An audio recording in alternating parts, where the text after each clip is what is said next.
Today, Great.com talks with Kelly Verrill, who is Senior Director of Programs at Project for Public Spaces.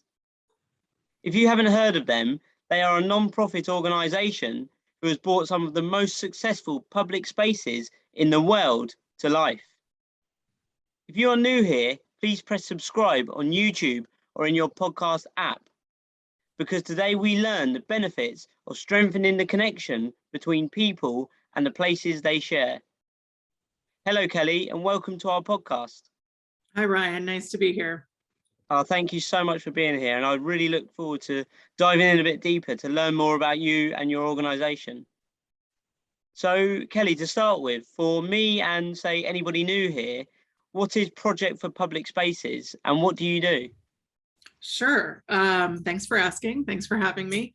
Project for Public Spaces is a 46-year-old nonprofit urban design and planning organization. We're based in New York City, but we are an international organization. Our work kind of is around advocacy for public space and actual work in public space. So we both use our communications abilities to kind of promote the value of public space, but we also actually put our feet on the ground and work in communities to improve and enhance their public spaces. And then most recently, we are kind of a convener now of people who are interested in public spaces. So that happens both online through our website and social media channels, but also through in-person trainings and conferences. And so we've kind of morphed, in the 46 years, like everything, we've sort of grown and evolved.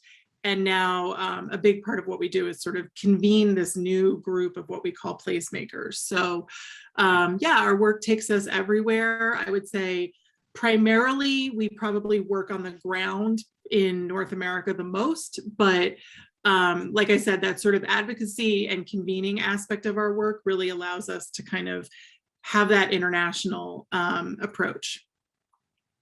Thank you so much for sharing that with us. So you say you are international now. So did it just start, say, where you are now, and then you managed to, say, grow and expand to go internationally? Yeah, so when the organization was founded in 1975, the founders were kind of I don't know if they were interns or they were sort of following William H. White, who was a well-known kind of individual who wrote both books about business organization and management, but then he also kind of turned into this sort of social observer and sociologist and kind of observer of public space. And they were working with him on his observations of public space in New York City. And they decided that they would start this project, which they envisioned in 1975 to be a year-long project, maybe a couple-year-long project, to really improve people's understanding of the importance of public space. And one of their early projects was actually in Rockefeller Center in the heart of Midtown New York City, very famous, known for the ice skating rink and the Christmas tree and all of that, 30 Rock. And at the time they were, this is the 70s, New York City was having financial issues, there was higher crime rates than there are now. So the idea of kind of gathering was not necessarily something that people were really excited about and enthusiastic. And there were a lot of potential efforts that were being talked about to take a space like Rockefeller Center and actually make it less friendly to gathering. So things like kind of spikes in seats and just making it a place that you maybe move through quickly, but you don't spend time in. And they were really instrumental, the founders, in saying no, actually, let's take a completely different approach to this, and let's actually make this a much more friendly space and welcoming space to people. And you'll see that there's going to be great benefit to that. So that was one of their very earliest projects. In fact, their offices were overlooking Rockefeller Center at the time. And it just kind of, the need for their work never went away. And so what was initially a kind of project, a short-term thing to spend time on for a little bit, morphed into this now 40 plus year long organization. So yes, very much. We started in New York City. Most of our earlier projects were Bryant Park, Rockefeller Center, and now we've expanded. Yeah, wow, that's absolutely incredible to see how that you've grown from just being, say, very localized to then going internationally as well. So you said that it's been going around for, or it's founded over 40 years ago. And I believe from doing a little bit of research myself, it was 1975. Mhm. So say since your founding in 1975, what have been, say, some of your greatest challenges and how did you overcome them? Well, I think initially, especially coming from New York and having a very like localized effort at first, I would say initially it probably is economic, the impacts of like an economic slowdown of the 70s. It really took New York a long time to kind of come out of the financial burdens and the sort of perceptions that people had about New York as like not a safe place and not, necessarily clean and all of that.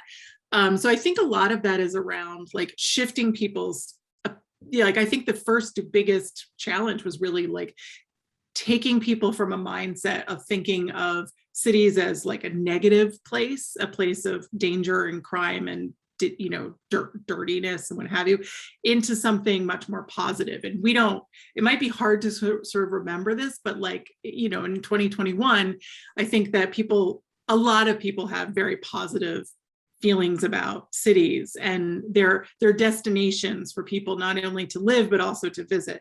That wasn't necessarily the case back then, and we really were coming off of multiple decades of people leaving cities.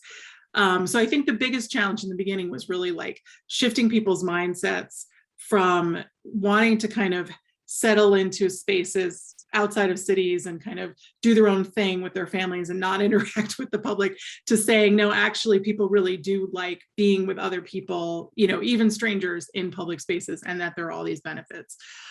I think that, internally always we struggle anytime there's like a recession. I think that there's a tendency to sort of think of public spaces as not essential services. So we focus on, okay, now we have to worry about like the garbage and utilities and transportation needs, without realizing, of course, that so much of those take place in public space. But we tend to think of public spaces only as like places to spend like your Saturday, and like nice to haves as opposed to, needing them. And so we had to really shift our work in like the 90s recession away from strictly kind of just evaluating public spaces and suggesting improvements, to really engaging the public in them. And so we've, I think, taken successfully challenges along the way and sort of improved the organization. So out of that time in the 90s, when we were really experiencing, a downturn with the recessions at that time, we came up with this, we adopted this idea of what we call now placemaking. So the idea of like, the community is the expert. Let's go to the community for the improvements of their spaces, their communities themselves. Let's build up a whole sort of field around that. So we're less focused on design and we're more focused on community engagement. And I think that was taking a challenge at the time, where we had to like figure out how to get new work and out of that came like a whole new movement, new idea, new approach to public space. And I think now, the beginnings of COVID were for sure a challenge, because of course people were saying like, let's stay away from each other and let's stay inside.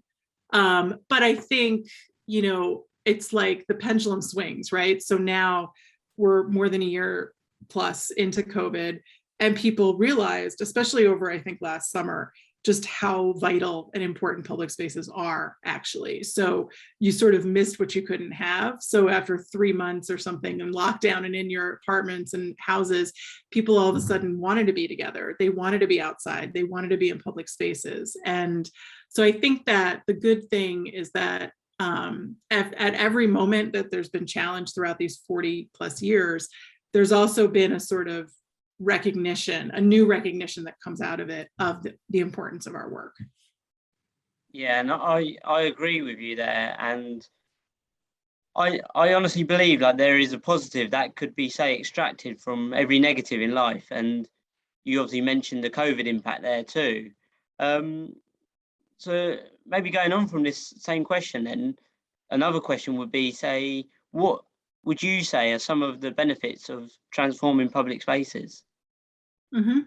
So I think that, what we talk about a lot are the ideas of literally bringing people together, especially bringing people together that may not on a regular basis, either through school or work or living, interact with each other.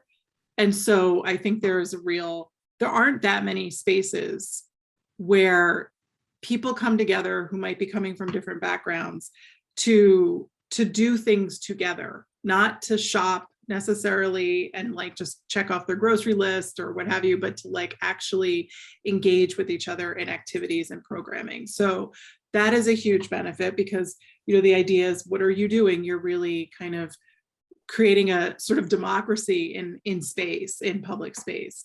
The other benefits, of course, are around public health. Like the more that we get people outside of cars, outside of their homes, moving, engaging with each other, the better, we know that public health, it is on public health. So both for things like diet-related illnesses, obvious kind of, the more you're biking, the more you're walking, the more you have space to do those things, the better. But even, now we're talking so much more, fortunately, about mental health. And we know how much of an impact, being outside, being around trees and green space, being with other people, even if we're not even talking, even if we're just like people watching, we're just like engaging and enjoying what other people are doing, like that alone can have such a big impact, positive impact on our mental health. And we know that's particularly important, especially for, of course, our senior population, which can often get forgotten and sort of left inside. And we know that, when they get to just even be in a public space around other people for a bit, it like improves their sort of approach to living and makes them feel better. So, we know that is definitely an impact. And then of course there are economic impacts. We've seen in spaces we've worked in, like Campus Martius in Detroit and Michigan downtown, that the kind of improvement of that public space, the sort of, creation out of literal vehicular streets back to kind of open green space for the public has created a very attractive, space in downtown Detroit for other companies and for more residential uses around that area. So these kinds of public spaces also have ideally spin-off benefits for local retail, local residential, local commercial uses in that area. We know I primarily work actually in our public markets program, and one of the markets that we worked on in Cedar Rapids, was kind of a lead in a neighborhood that didn't have a lot going for it prior to that, but the city itself had actually also just had a really devastating flood that disseminated the downtown completely in these surrounding neighborhoods. The market went in, is an indoor public market, but only open a few days a week, with a beautiful, like open kind of what they call the living room, even though it's an outdoor space in front of it. And it drove so much interest and energy to this area. It's now one of the kind of hot neighborhoods in Cedar Rapids. There's a lot more retail there now. There's a lot more restaurants and bars and residential, and property values have gone up. That can be a tricky thing, of course, like depending on what area you're in. But in this particular case in Cedar Rapids, there was very little kind of investment happening at all in that neighborhood, very little even residential happening. So this kind of created a new neighborhood for people again to want to be in. And a lot of that was really kind of centered on this public market and the open public space in front of it. So, those are kind of the three main, I would say, benefits to public spaces for communities. Yeah, it sounds like there are a lot of benefits there, Kelly, and especially when you said about people's physical and mental health as well, getting them up and out. And I liked when you said about the older generation that get to say people watch, etc. Because just for me personally, I absolutely love to people watch, especially when I go on holiday abroad and stuff. I love just sitting and watching. So I'm sure that means, say, the world to the older generation, because obviously the older generation seem to have a lot more time on their hands. So if there is a really nice public space where they can sit and just spend their days, I'm sure it's going to benefit them a huge amount. So, sort of going on from this then, Kelly, how many communities have you supported supported over the time of doing this? Oh, it's in the thousands. I don't have a Wow. like specific number. I know it's over 3,000 communities. Wow. Yeah, it's a lot. And that runs, everything from a kind of a training where we do, in-person trainings with, say, a municipality, and we just train everybody, as many people as we can within their different agencies to kind of think differently about their public space and engage with the community differently about their public space, to these kind of full-scale visioning and design projects along the lines of what I mentioned earlier, the campus marshes or the Nubo City Market in Cedar Rapids, where we get pretty involved in the actual, like, what is this space going to be, and, kind of see it through, to opening day, or at least almost to opening day. So it runs the gamut. And with that, that whole spectrum, we've had, interactions with at least 3,000 communities. And then, of course, as I mentioned earlier, advocacy is really important for us, like just getting the word out in communications and kind of changing people's minds around this idea of public space and placemaking. And so with that in mind, our sort of reach with our newsletter, our reach with our social media is quite broad and really important to us as well. And I noticed you mentioned the placemaking again. Could you just tell us a little bit more about placemaking at all? Sure. Yeah. So, I mean, interestingly, it has this, I think we're so attached to the term that I think people think that that's actually how we got started, but it's not. It came like almost 20 years into the organization's life. And as I said, it was sort of this shift from kind of mostly observing and designing spaces to realizing, like, wait a minute, like, who's actually using these spaces? And actually the people using them are the experts, not the people flying in from other cities kind of with the credentials. So the idea of placemaking is really, so we actually did a survey asking people, and we got like hundreds of responses.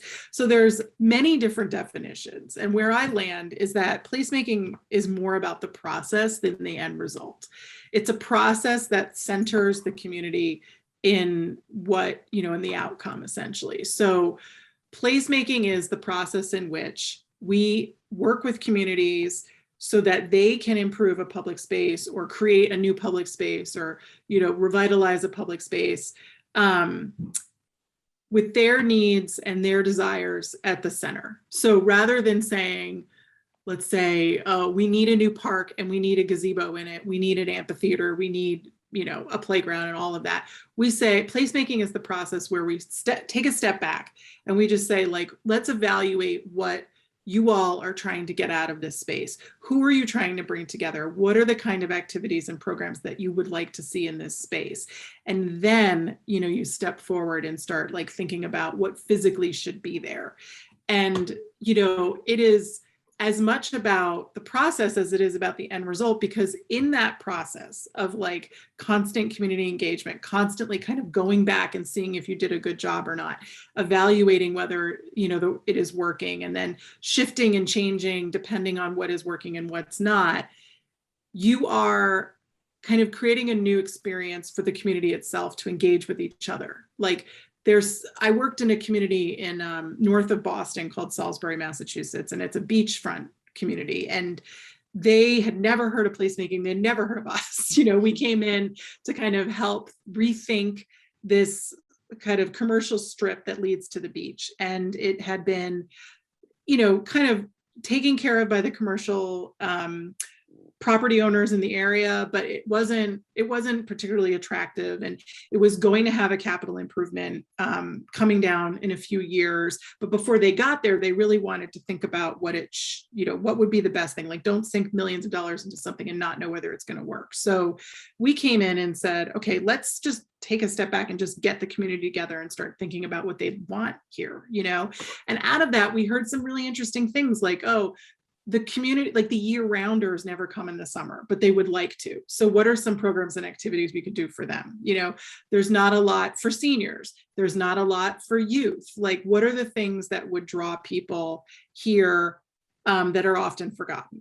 And that's where the kind of idea came from. But just having people kind of talking about these ideas together and then planning with us the vision and then planning with us the design got them really engaged in something that they never kind of knew they were interested in. And then over time, they kind of took more and more leadership and ownership over the project, and we sort of started to step back. So we got to a point where they started kind of coming up with all these like ideas of like, let's paint murals everywhere. Let's paint murals in the garbage cans even. And we were like, great, you know, and they kind of did it all themselves. They basically built the space themselves.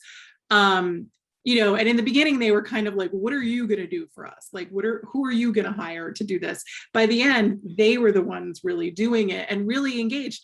And we were doing some kind of, you know, controversial stuff. We took a lane of traffic away from cars. We put in parklets and took some parking spots away, like things that this community may have pushed back against if it had just been done to them. But because they were involved in the process and the planning and the thinking, and then literally, you know, building some of the parts of this space, they loved it. And like, there were some hiccups along the way, and there were still some commercial, you know, business owners that weren't like psyched about a lost parking spot, but the community owned it. You know, by the end, it was like this community process, and it brought them together in a way that like normally they wouldn't have. So as much as like we love the fancy photos at the end, we love seeing like beautiful, you know, activities and people gathering, and we got all of those great photos out of that project. It was as much about taking the community from kind of like caring but not feeling like they had a stake in it to like true buy-in and truly like learning about each other more and understanding each other more and learning how to work with each other more. So that's a long description of what placemaking is, but I think unfortunately, as the word and the term has become more well-known and popular, it's become kind of associated with the end result. So people think placemaking, a lot of times they think about like colorful, you know, umbrellas, chairs, you know, music in the park kind of thing. And all those things are great. There's nothing wrong with them.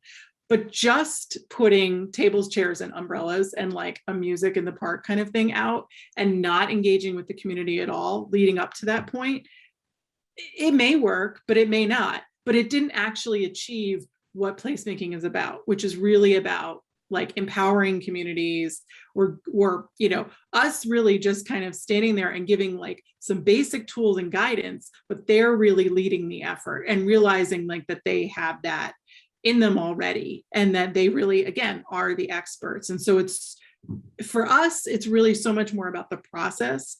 And really now, one of our challenges, as you mentioned earlier, what's a challenge? One of our challenges is actually taking that term kind of back from, you know, we're psyched that many people now know what it means or know the term, but it's been distressing to see it kind of associated with gentrification or, you know, just physical improvements, because that's never what it's been about for us. And, you know, that's on us now to kind of reclaim it and to kind of bring a second life to that term.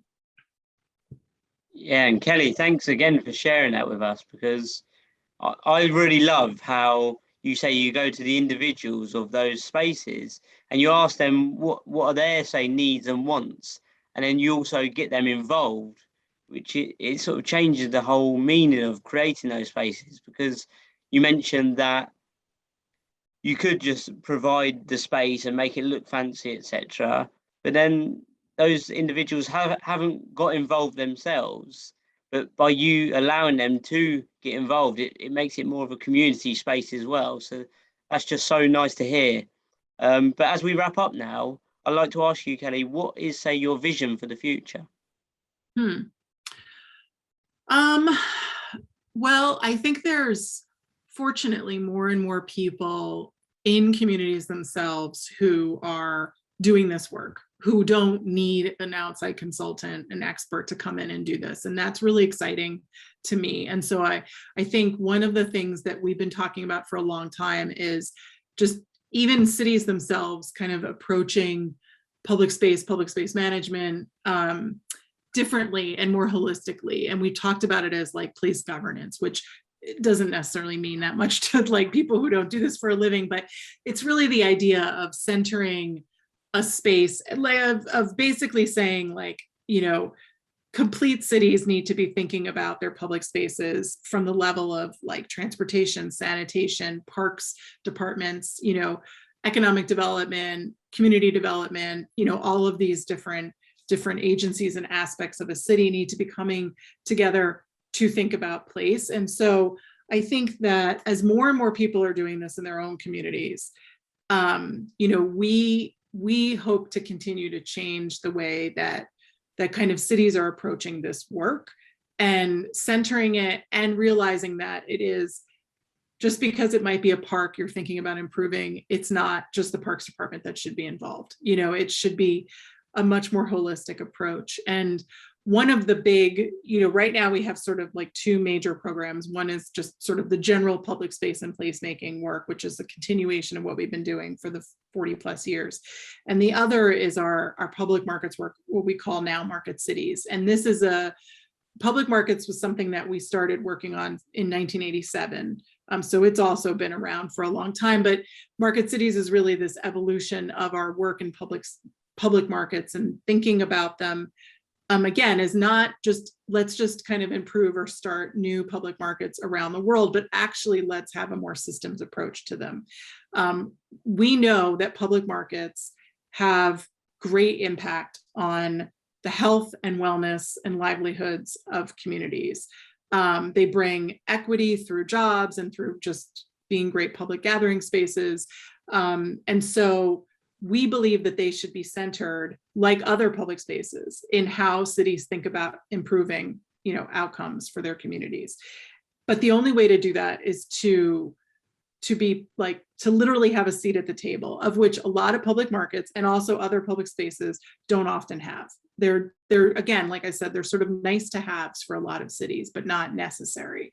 And we're trying to center these spaces in the future so that, you know, when we are thinking about our public market systems in, say, New York City, we're thinking about improvements to public health, they're one of the first people we call. You know, when we're thinking about economic development in a community or community development, you know, we're thinking about how a market could improve livelihoods of the people who actually live there, and food access for those folks as well. So I think that, you know, thinking ahead to the future, it's like, it's not enough anymore to sort of improve one public space and say, we're done, you know, and it's not enough even to work in one community and say, through this engagement process, we've like sparked interest in, you know, a community to work together. It's about centering these spaces in the work of the city, in the work of these municipalities, and saying like, there are, as we talked about at the beginning, so many benefits around health, around economics, around, you know, equity, that public space can have a big impact in, but they need to be taken seriously. They need to be thought about more holistically. They need, you know, to be at the center of how cities think about what they need for the future, for the benefit of their communities. And so it's kind of big picture, but I think the way you do that is kind of to continue to do these sort of one-off projects in communities, because you excite people and they can then see the possibilities. But I think we need to have, as the organization, a vision that is looking forward for markets, for parks, for streets, that is like, how are these the glue essentially of their communities? How can they be even stronger and have even greater community impacts? And the way they do that is to be taken more seriously, to be more involved in these kind of big efforts that are being done on the city level. And to not be thought of as nice to haves, because yeah, they are nice to have, but they're also actually what makes us love where we live. Yeah, that's absolutely incredible, Kelly, and I really appreciate you for sharing that with us. So for anybody, say, listening today, what can someone do to help? and what action steps can they take to be a part of the solution? Sure. Well, we have great websites. You can visit our website at pps.org. And we have a newsletter, so you can kind of stay on top of the latest news from us, but we also, bring all sorts of information in there from outside of our organization around public space. We're on Instagram and Twitter and Facebook and all the things, and you can follow us there.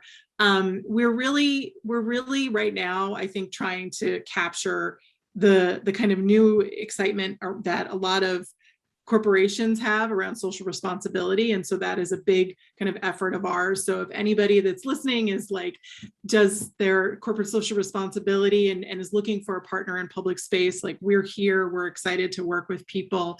We're looking for those kinds of kind of multiple year engagements where we can have a real impact in a variety of communities around the country, so that we can kind of bring placemaking to a lot of communities that otherwise may not, know about us, or we might not know about them. And so we want to really kind of keep bringing this work across the country into different spaces, not just sort of flagship downtown spaces, but neighborhood spaces as well.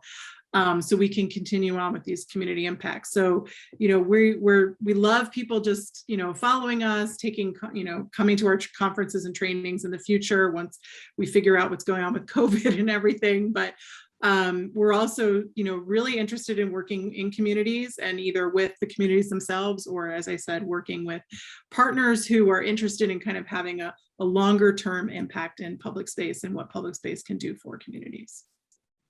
Kelly, thank you so much. I've really enjoyed this conversation today. And for you listening, please press subscribe on YouTube or in your podcast app. That will show the algorithms that this is an important conversation, so more people can learn the benefits of creating greater public spaces around the world.